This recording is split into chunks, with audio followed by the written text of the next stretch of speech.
didn't realise you're a Chelsea fan. I won't tell you which team I support. Well, Liverpool, actually. Oh.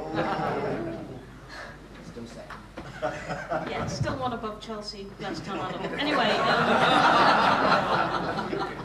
can I begin by thanking you for inviting me. I'm really pleased to be here as an equality minister, of course, which is one of my jobs. But I am about, with Vera Baird, the Solicitor General, to take the Equality Bill through its committee stage at the House of Commons. And we're going to have a task in front of us, but a happy and conviction-based task that will enable us to really challenge some of this nonsense that Giles was talking about. And in my role as a Equality Minister, of course, over the last year or so, a bit less than that, since last October I've been doing that bit of my job. I've been meeting groups about the bill as it's been drafted. And of course I'll meet anybody, all groups who have an interest. And some of the church groups, of course, the ones at the extreme whose voices are heard, I mean the Evangelical Alliance, have come to see me. And there is very much that sense of you will be traducing our rights if you give LGBT people any rights. And that's completely unacceptable as far as the government's concerned. That is not the way in which we see either human rights or equality. That's not the way in which we can cast a legal framework that's fit for the next 40 or 50 years, which is what this bill is supposed to be doing.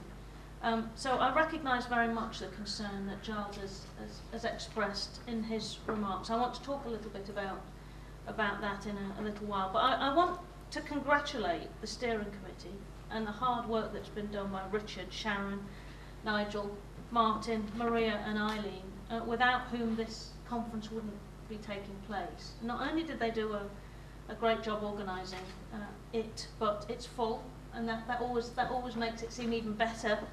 I know how successful the event in 2007 was and what important work it did, just to highlight how important it is to all of us for celebrating human values based in many faith traditions, yes, and sometimes in the traditions of no faith, and social movements together. You know, the values of equality and social justice, which means so much to many of us, wherever we come from, whether it's from a faith community, whether it's just from a political or social conviction, or just looking around us and seeing things that need to be changed.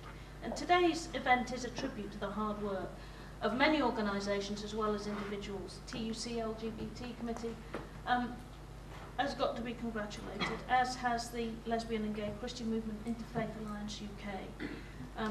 Because the kind of space that you're creating for discussion and argument and understanding here, nobody else can create it. These communities have to come together to create that space. The government can stand up and decree that everybody's equal and pass a law that says it. But the proof of the pudding is in the eating. And if it's not advanced in reality, then the law doesn't take you very far. And it's only in events like this with real people talking to each other that can be done. Now, I have a little bit of an understanding of equality. Actually, much of my work as a minister has been around equality issues. My first job in the DWP sounds like I was doing some boring social security things. Well, I was doing some of that. But I was also the Minister for Disabled People, responsible over 4 years, and that's a long time to be in a ministerial job, one ministerial job, the same ministerial job, for taking through Parliament the 2005 legislation against disability discrimination that legislated for the public sector duty to promote equality for a very marginalised group of our fellow citizens who, until not long before, had actually been segregated in our society. Perfectly legitimate, not that long ago, to completely segregate disabled people from mainstream society. Not that long ago when that was seen to be the right thing to do. And so I have some experience of trying to advance equality from my time there. I also did the gender recognition legislation with David Lammy, faced up in a parliamentary committee some of the most ridiculous, stupid, appalling, unbelievable prejudice that I've ever come across in my whole life, whether on a football terrace or where. Some of the things that opposition members of parliament thought it was sensible to even put on the record, and remember, Hansard is printed, you know, it's there forever, was just unbelievable. And I don't know how the people sat in the public gallery from Press for Change could put up with it without, well, I mean, it's all I could do not to go over and teach them a lesson or two. But I have to do it verbally. Anyway, it was unbelievable, unbelievable.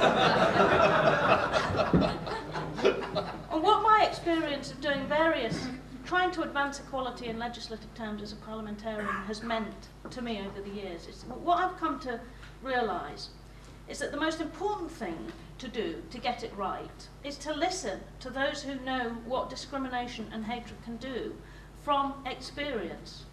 And today is an important part of that for me, because I can spend some time, if I hurry up with my speech, listening to what you've got to say. But the way I see it, it's simple. LGBT people demanding basic human rights to be who they are, to live their lives in peace, free from prejudice, free from discrimination, to have their lives and choices respected, not to be bullied, not to be subjected to ridicule, violence or detriment, to be treated equally, to work, have a family life, and like anyone else, live that life, fulfill their potential, be who they are. It's not that hard. It's not that demanding. It's pretty basic. And a demand that the government fully supports. And we're committed to tackling prejudice and rooting out discrimination and advancing rights for everybody. Sometimes it takes an incident to make you realise, despite all the advances that we've seen, how far there is still to go. For Giles, it was his standing on the terraces at Chelsea or in other places.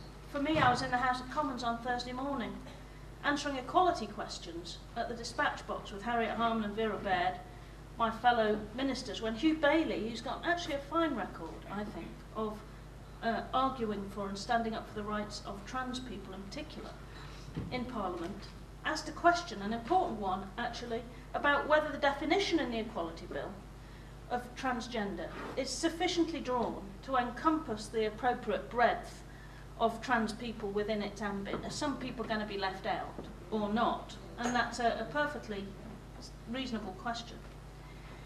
A prominent Tory, known for his sincere Christian faith, exclaimed quite loudly with scorn and unconcealed ridicule, "God preserve us," he said, and then proceeded to mutter further about how ridiculous the question and answer were, whilst a small gaggle of similarly insensitive MPs around him suggested in a rather unattractive and puerile manner that such behaviour, that they agreed with the ridicule that was going on. Now, to me, such behaviour is the bedrock of prejudice. You know, it's the very foundation of discrimination.